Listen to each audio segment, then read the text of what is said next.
ഇല്ല. എനിക്ക് എൻ്റെ കണ്ണ് മുമ്പ് കാണാം. ഇത്രയും ദിവസമായിട്ട് എൻ്റെ ഉമ്മ എൻ്റെ കൂടെ അധികം എൻ്റെ കൂടെ മിണ്ടില്ല. ഉപ്പ മാത്രമാണ് വരുന്നത്. അന്നും ഇന്നും ഉപ്പ മിണ്ടും. ബാപ്പാക്ക് എൻ്റെ കൂടെ ഒരു ദേഷ്യമോ ഒരിതോ ഒന്നുമില്ല. അപ്പം വന്നതും പോയതും ഒക്കെ പോട്ടെ, ഷാൻ ഒരു അവസരം കൂടി കൊടുക്കാൻ എല്ലാവരും പറഞ്ഞു കൊടുത്തു. ശരി, അതായത് നിങ്ങളെല്ലാവരും പറഞ്ഞു ഞാനിനി എന്നാ 5 കെട്ടുന്നതെന്ന്. പിന്നെ നിനക്ക് അവിഹിതമുണ്ട്, അതെല്ലാം പറച്ചിലും നിർത്തി. ഞാൻ തന്നെ സ്വയം മനസ്സാലെ ഒരാഴ്ച കൊണ്ട് വീട്ടിനകത്ത് മാത്രം ഇരുന്ന് ആലോചിച്ചെടുത്ത തീരുമാനമെടുത്തു. ഇവരെ ഞാൻ അധികം പരിചയപ്പെടുത്തണ്ടല്ലോ. ഇവരാണ് നമ്മളെ നെജില ഷാൻ. ഇപ്പം വീണ്ടും ഷാനായി കേട്ടോ. ഇപ്പം ഇവളിത് പറയുന്ന വർത്താനം കേട്ടോ. ഞാൻ ഒറ്റക്ക് ഒരാഴ്ച ആലോചിച്ചിട്ടെടുത്ത തീരുമാനമാണ്. ഇവളായിട്ട് ഒറ്റക്ക് ഇതിന് മുന്നേ ആലോചിച്ചെടുത്ത തീരുമാനം ഇവളിപ്പോൾ അനുഭവിക്കുന്നത്. എന്നിട്ടും ഇവൾ പഠിച്ചിട്ടില്ല. വീണ്ടും അവനായിട്ട് പിണങ്ങി, വീണ്ടും അവനായിട്ട് ആദ്യം എന്താ പറയുക ബന്ധം കൂടി. കാരണം അവനിനി ഒരിക്കൽ നന്നാവണമെങ്കിൽ നന്നായിക്കോട്ടെ, ഞാൻ കാരണം നശിക്കണ്ട. എടി ഒരു പഴഞ്ചൊല്ലുണ്ട്, 1000 വാല് 12000 കൊല്ലം കുഴലിട്ടാലും ഒരിക്കലും നേരൂല. അതേ പഴഞ്ചൊല്ലിന് അനുസരിച്ചിട്ടുള്ളതാണ് നിൻ്റെ ഷാൻ. അവൻ കൂടി നിർത്താനും പോകുന്നില്ല, അവൻ ജീവിതത്തിൽ നന്നാവും ചെയ്യില്ല. കാരണം അത്രക്ക് നല്ല തൻ്റെ ഇടമുള്ള ഓനൊന്നല്ലല്ലോ. മുന്നേ തൻ്റെ ഇടം വേണം. തൻ്റെ ഇടെല്ലാം തറവാട്ടിത്തത്തിൽ വേണം, അല്ലാണ്ട് ഇങ്ങനെ ആടുന്നു ഇടുന്നു കൊണ്ടുവരേണ്ടതല്ല ഈ തൻ്റെ ഇടെന്ന് പറയുന്ന സാധനം. ബാക്കി കാര്യങ്ങൾ, അതായത് ബാക്കി ഷാൻ്റെ ഇന്നലെ വരെയുള്ള കാര്യങ്ങൾ എല്ലാം കഴിഞ്ഞ് അൽഹംദുലില്ലാഹ് ഇന്നലെ തൊട്ട് ജീവിതം സ്റ്റാർട്ട് ചെയ്തിട്ടുണ്ട്. ഇത് എത്രാമത്തെ തവണയാണെന്ന് നീ പറയുന്നത്? വല്ല നിശ്ചയമുണ്ട്? എനിക്ക് നിശ്ചയമില്ല. നിൻ്റെ വീഡിയോ തന്നെ നീ എന്നെ ഒന്ന് എടുത്ത് കേട്ടു കേട്ടോ. ഈ ഷാന് എന്താ പറയുക പണങ്ങിപ്പോക്കും വന്നുകൂടലും അപ്പോൾ ഇത് എത്രാമത്തെ തവണയാണെന്ന് നീ തന്നെ ഒന്ന് നിൻ്റെ വീഡിയോ എടുത്ത് നീ പരിശോധിച്ച് നോക്ക്. പിന്നെ അവൻ ഒരിക്കലും നന്നാവില്ല. അവൻ നിൻ്റെ അടുത്ത് വീണ്ടും കൂട്ടുകൂടി വന്നിനെങ്കിണ്ടല്ല, അവനിന് ഇതിനേക്കാൾ അധികം വഷളാവും ചെയ്യും. ചിലപ്പോൾ അവൻ്റെ കൈയോടായിരിക്കും നിൻ്റെ മരണം. പിന്നെ എൻ്റെ വയറ്റിൽ കിടക്കുന്ന ഒരിക്കലും ഹറാൻ കുട്ടിയല്ല, അത് ഞാൻ കുറേ കേട്ടിട്ടുണ്ട്. എൻ്റെ കുട്ടി ഹലാലിലുള്ള കുട്ടികൾ തന്നെയാണ് ഇവർക്കൊപ്പം തന്നെയാണ് ഈ കുഞ്ഞു. കാരണം എടി ഹലാലായ ഭർത്താവും ഹലാലായ മക്കളും അത് 1 2 പോരെ? നിനക്കതല്ലല്ലോ. നീ 3 കല്യാണം കഴിച്ചത് ഒഴിവാക്കി. ഇപ്പം വീണ്ടും നീ 4മതും നീ കല്യാണം കഴിച്ച് അവനാണെങ്കിൽ ഒരു പക്ക ക്രിമിനൽ. 5ാം മാസം ഒരാളെ സഹായം എനിക്ക് വേണം. ഷാൻ്റെ അടുത്ത് എല്ലാം പറഞ്ഞിട്ടുണ്ട്. വൃത്തി, നമ്മൾക്ക് മനുഷ്യന് ഇസ്ലാമിന് ഏറ്റവും പ്രധാനപ്പെട്ട കാര്യമാണ് വൃത്തി. ആ വൃത്തി ബാക്കി കാര്യം എല്ലാം മുന്നോട്ട് കൊണ്ടുവരും. ഞാൻ ഷാന പൊന്നുപോലെ മക്കൾക്കൊപ്പം നോക്കും. എന്നെ അതുപോലെ തന്നെയാണ് കെയർ ചെയ്ത് നോക്കും. പക്ഷേ ഇടയ്ക്ക് കുറച്ച് കൂട്ടുകെട്ട് ആയിപ്പോയി. അതായത് ഞാൻ ഈ പ്രഗ്നൻ്റ് ആയ സമയത്ത് ഭർത്താവിൽ നിന്ന് കുറച്ച് അകന്നിട്ടാണ് നിന്നത്. നിങ്ങൾക്കറിയാലോ യാക്കിൻ്റെയൊക്കെ സമയം. അപ്പോൾ ഉണ്ടാവുന്ന എപ്പോഴിക്കാക്ക് ഞാൻ കുറ്റപ്പെടുത്തലെന്ന് കേൾക്കുമായിരുന്നു. അപ്പോൾ അതിൽ നിന്നുണ്ടാവുന്ന മാറ്റങ്ങൾ, മദ്യപാനം പൂർണ്ണമായി മാറ്റിയിട്ടുണ്ട്. മദ്യപിക്കില്ല. നീയും കണക്കാ, നിൻ്റെ ഷാനും കണക്കാ. അത് അവനക്ക് നന്നായിട്ട് അറിയുന്നത് കൊണ്ട് തന്നെയാണ് അവൻ ഇങ്ങനത്തെ ഈ കളിയൊക്കെ നിൻ്റെ അടുത്ത് കളിക്കുന്നത്. കാരണം വെച്ചാൽ ഉപ്പിയും ഉമ്മയും എല്ലാവരും ദൂരെയാണെന്ന് അവനക്ക് നന്നായിട്ട് അറിയാം. അപ്പോൾ എന്ത് തെമ്മാടിത്തരും വന്നിട്ട് നിൻ്റെ വീട്ടിൽ കളിക്കാമെന്നും അറിയാം. അത് കുറച്ച് കാലം കഴിയുമ്പോൾ നീ ഇങ്ങനെ അവനെ കുറച്ച് ദൂരെയാക്കും, പിന്നെ വീണ്ടും അത് ആദ്യം അടുപ്പിച്ച് വെക്കുമെന്നും അവനക്കറിയാം. പിന്നെ ഒരു കുടുംബത്തിലെ എല്ലാ കാര്യങ്ങളും വന്ന് സോഷ്യൽ മീഡിയയിൽ വിളിച്ച് പറയുമ്പം ആലോചിക്കണം. അല്ല കുറച്ചെങ്കിലും ഒരു ഉളുപ്പും നാണും മാനം വേണം. അത് കെട്ടിയ ഭർത്താവിനെ പറ്റിയിട്ട് വായുനാറ്റവും കുളിക്കലില്ല അങ്ങനെയില്ല എന്നെല്ലാം പറഞ്ഞ് എത്ര ആൾക്കാർ കേട്ടടി നിൻ്റെ ആ വീഡിയോ. എന്നിട്ടിപ്പം പറഞ്ഞോളെ വൃത്തി വേണം. ആദ്യമേ ഒന്നും ചെയ്യാത്ത അവനാണ്. ഇനിയിപ്പം നിനക്ക് വേണ്ടിയിട്ട് അവൻ വൃത്തി. അത് നമുക്ക് കാണാം. 2 ദിവസം കഴിയട്ടെ. മസ്റുമോൾ ഇന്നലെ പോലീസ് വന്ന സമയത്തും വാപ്പച്ചിയുടെ അടുത്ത് ഒരു കാര്യം എനിക്ക് പറയുന്നുള്ളൂ. വാപ്പച്ചി മദ്യപിക്കരുത്.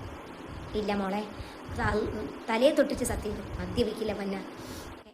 നിൻ്റെ മസൂറ മോളെ തല തൊട്ട് അവൻ സത്യം ചെയ്യും. കാരണം അത് അവനക്ക് ഉണ്ടായതല്ലല്ലോ. അപ്പം എന്തായാലും മനസ്സിലൊരു വെറുപ്പുണ്ടാവും. അപ്പം ആ തല തൊട്ട് സത്യം ചെയ്തിട്ട് അവൻ വീണ്ടും തമ്മാടത്തിനും കളിച്ചു കഴിഞ്ഞാൽ തല പോക്കും നിൻ്റെ മസൂറ കുട്ടിയാണ്. ഇങ്ങനെ മക്കളെയൊന്നും പിടിച്ചിട്ട് സത്യം ചെയ്യാൻ ഒരു ഉമ്മയായ നീ സമ്മതിക്കരുത്. അവൻ്റെ മക്കളല്ല, പിന്നെ അവൻ്റെ മക്കളായാലും ആരും സ്വന്തം മക്കളെ സത്യത്തിന് വിട്ട് കൊടുക്കരുത്. അല്ല, ഇവളെ വീഡിയോ ഞാൻ ഇതിനു മുന്നൊന്നും കണ്ടിട്ടില്ല. പക്ഷേങ്കിൽ ഈ വീഡിയോൻ്റെ താഴെ ഒരുപാട് കമൻ്റ് ഉണ്ട് കേട്ടോ. ഈ ഷാൻ എന്ന് പറയുന്ന ഈ തമ്മാടി, ഈ മസൂറ എന്ന് പറയുന്ന കുട്ടിയുടെ ചവിട്ടിൽ വെള്ളം വരെ കോരി ഒഴിക്കുമ്പോൾ ഈ ഉമ്മയായ ഇവൾ നോക്കി നിന്നെന്ന് വരെ കമൻറ്റിലൂടെ കുറേ ആൾക്കാർ പറയുന്നു. ഇതൊക്കെ ഇവൾ റീച്ചിന് വേണ്ടിയിട്ടാണ് കേട്ടോ. യൂട്യൂബിൽ എല്ലാവരും കാണും, എന്നിട്ട് നല്ലോണം പൈസ ഇവൾ സമ്പാദിക്കുന്നു. ഇവർ രണ്ടാളും ഇങ്ങനെ തെറ്റിപ്പിരിഞ്ഞ് നിന്ന് എന്ന് പറഞ്ഞിട്ടുണ്ട്. വാപ്പച്ചിക്ക് വേണം മോളെയും വേണം, 2 മോനെയും വേണം, പിന്നെ ഇക്രൂസിനെയും വേണം എന്ന്. എടി, അവൻ നിന്നെ 3 മക്കളെയും വേണമെന്ന് പറഞ്ഞിട്ടുണ്ടെങ്കിൽ നീ ഒന്ന് സൂക്ഷിച്ചോ. കാരണം സ്വന്തം അച്ഛനിലുണ്ടായ മക്കളെ വരെ കള്ളും കുടിച്ച് വന്നിട്ട് കൊത്തിപ്പൊളക്കുന്ന കാലമാണ്.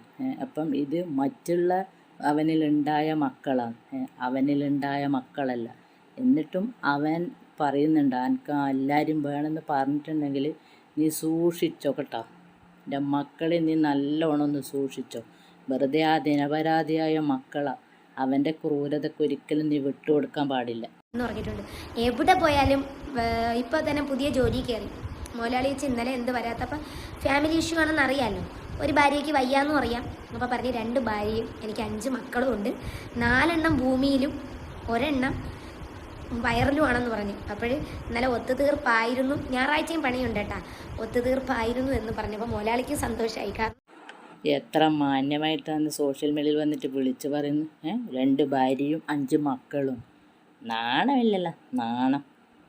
ഇനി ബാക്കി പറ, അതും കൂടെ എല്ലാവരും കേൾക്കട്ടെ. കാരണം ഒറ്റപ്പെട്ട് ഇത്രയായി, ഞാനും അങ്ങ് ഒറ്റപ്പെട്ടു പോയി. പുറം ലോകമായിട്ട് ടച്ചില്ല, ഒന്നുമില്ല, മാനസിക രോഗം പോലെയായി. അൽഹംദുലില്ലാ അന്തിക്കൂട്ടിന് ഒരാളുണ്ടല്ലോ, രാവിലെ പണിക്ക് പോയി ഷാന വീഡിയോയിൽ കൊണ്ടുവരും, ഉൾപ്പെടുത്തും. നമ്മളെ വണ്ടി നന്നാക്കണം, വണ്ടി ഇനി കയറി മുറ്റത്തിടണം. കാരണം എനിക്ക് പെട്ടെന്ന് ഒരു വയ്യായ്മ വന്നു പോയാൽ അപ്പോഴേ പറഞ്ഞെത്തും. അവർക്കറിയാം, മുതലാളിക്കറിയാം ഞാനിതുപോലെ പ്രഗ്നൻ്റ് ആണ്, പറഞ്ഞിട്ടുണ്ട്. ഇതേപോലെയാണ് കൊച്ചുങ്ങൾ, ചെറിയ മക്കളാണ്. നമുക്കെല്ലാവർക്കും കാണാം എത്ര കാലം പണിക്ക് പോകും, എത്ര കാലം ഇവളെ പോറ്റും, എത്ര കാലം ഇവളെ മക്കളെ പോറ്റും എന്നൊക്കെ നമുക്ക് കണ്ടറിയാം. മക്കളെ റീച്ചിന് വേണ്ടിയിട്ട് ഇങ്ങനെ കുറച്ച് കാലം പയ്യോട്ടിക്കും, എന്നിട്ട് ആദ്യം പോയിട്ട് ഇവളെ കൂട്ടിച്ചേർക്കും. ഇതാണ് ഇവളെ പരിപാടി. കാരണം എന്താ വെച്ചാൽ ഇവളെ കമൻറ്റ് മൊത്തം ഇങ്ങനെ തന്നെ. കാരണം കുറേ കാലം ഇങ്ങനെ ഇതാക്കും. ഇത് പണത്തിന് വേണ്ടിയിട്ട്, പിരിവിന് വേണ്ടിയിട്ടാണ്. ആ പിരിച്ച പണം കൊണ്ടുവന്നിട്ട് ഇനി ഇവൻ കള്ളു കുടിച്ച് തീർക്കും. എന്നിട്ടിപ്പോൾ 2-3 ദിവസം കഴിഞ്ഞിട്ടാകുമ്പോൾ ഇവൾ വീണ്ടും വരും വീഡിയോയിൽ ഇങ്ങനെ പറയാം, ഞാൻ അങ്ങനെയൊക്കെ മക്കളെ എന്നോടെല്ലാവരും പൊരുത്തപ്പെടണം, അങ്ങനെയൊക്കെ ഇനി ഞാൻ ഒരിക്കലും അവനെ അടുപ്പിക്കൂല എന്ന് പറഞ്ഞ ജന്തുവായി വിടും. ജന്തു എന്ന് തന്നെ പറയണം. ഇവളെ അങ്ങനത്തെ ജന്തുവാണ്. ഇവക്കൊരാണില്ലാണ്ടാവൂല. കാരണം എന്ന് വെച്ച് കഴിഞ്ഞാൽ അവനും ഇവളെ വിട്ടു പോയിട്ടുണ്ടെങ്കിൽ ഇവളെ എന്നെ 5-മത്തവനെ പരുതും, കല്യാണം കഴിക്കുകയും ചെയ്യും, അതിലും ഇവളെ മക്കളെ ഉണ്ടാക്കും. അത്രക്ക് വൃത്തികെട്ടവളെ ഇവള്. എപ്പോഴും പറയും എനിക്ക് 3 ആണും 1 പെണ്ണും. ഇപ്പോഴും പറഞ്ഞിട്ടുണ്ട്, നജിയെ നിനക്ക് ജനിക്കാൻ പോണ പെൺകുഞ്ഞാണെങ്കിൽ നീ വളർത്തിക്കോ, ആൺകുഞ്ഞാണെങ്കിൽ എൻ്റെ ഇഷ്ടത്തിനെ ഞാൻ വളർത്തുകൊള്ളട്ടാ എന്ന് ഇന്നലെയും പറഞ്ഞു. അത് കേട്ടപ്പോൾ നജില ബീവിൻ്റെ കൽബൊന്ന് പൊട്ടിപ്പോയി. ഒരു പെണ്ണും 3 ആണും കേട്ടാ. അവനിക്ക് ആണാണെങ്കിൽ അവൻ്റെ രീതിയിൽ അതെ കള്ളു കൂടിയെല്ലാം പഠിപ്പിച്ച് തെമ്മാടിത്തരത്തിൽ വളർത്തും. പെണ്ണാണെങ്കിൽ നിൻ്റെ നല്ല ഇതിൽ നീ വളർത്തിക്കോ. എന്താ ഭർത്താവ് ഇപ്പം കല്യാണം കഴിഞ്ഞ പുതുമോടിയാ. അപ്പം നിങ്ങളെല്ലാവരും ദുആ ചെയ്യണം, കുടുംബജീവിതം ഹൈറാവാൻ വേണ്ടി. എടി, നിൻ്റെ ജീവിതം ഹൈറാകാൻ വേണ്ടി നമ്മൾ ഒരുപാട് ദുആ ചെയ്തിരുന്നു. പക്ഷേ ദുആ ചെയ്തിട്ടൊന്നും ഇപ്പോൾ ഒരു കാര്യമില്ല. നീ നമ്മളെ പറ്റിക്കുന്നതെന്ന് ഇപ്പം മനസ്സിലായി. കാരണം നീ വെച്ചാൽ ഇവനിക്ക് വേണ്ടിയിട്ട് ഒരാളും ദുആ ചെയ്യൂല. ഈ കള്ളൂടിന് വേണ്ടിയിട്ടടി നിൻ്റെ നല്ല ജീവിതത്തിന് വേണ്ടി ദുആ ചെയ്യേണ്ടത്. അങ്ങനെയുള്ളവർക്ക് വേണ്ടി നമ്മൾ ദുആ ചെയ്താലല്ല നമുക്ക് തന്നെ കുറ്റം കിട്ടും. അതുകൊണ്ട് ദുആ ഒന്നും ചെയ്യില്ല. നീ തന്നെ നന്നായിട്ട് ദുആ ചെയ്യും. അള്ളാഹിനോട് നല്ലോണം പ്രാർത്ഥിക്കുക, അവൻ്റെ മനസ്സ് നന്നാക്കി കൊടുക്കാൻ വേണ്ടി. എന്നിട്ട് നമുക്ക് നന്നായിട്ടുണ്ടെങ്കിൽ ഇനി ഇവിടെ നിന്ന് അങ്ങോട്ട് നല്ല വീഡിയോ കാണാം. അല്ലെങ്കിൽ മക്കളെ എല്ലാവരും റെഡിയായി നിന്നോ. അടുത്ത ഒരാഴ്ച കഴിഞ്ഞിട്ടാകുമ്പോൾ നജില വരും നല്ലൊരു വീഡിയോ കൊണ്ട്. തയ്ച്ച് പുറത്താക്കി വടിവാൾ കൊണ്ട് എന്നെ കൊല്ലാൻ വന്ന് എൻ്റെ വാതിൽ അങ്ങനെയൊക്കെ, എൻ്റെ ടൈൽ ഇങ്ങനെയൊക്കെ, എൻ്റെ വീട് അങ്ങനെയൊക്കെ എന്നെല്ലാം പറഞ്ഞിട്ട് എൻ്റെ മക്കളാണ് എന്നെ രക്ഷിച്ചെന്നും പറഞ്ഞിട്ട് ഇവൾ വരും. Wait and see.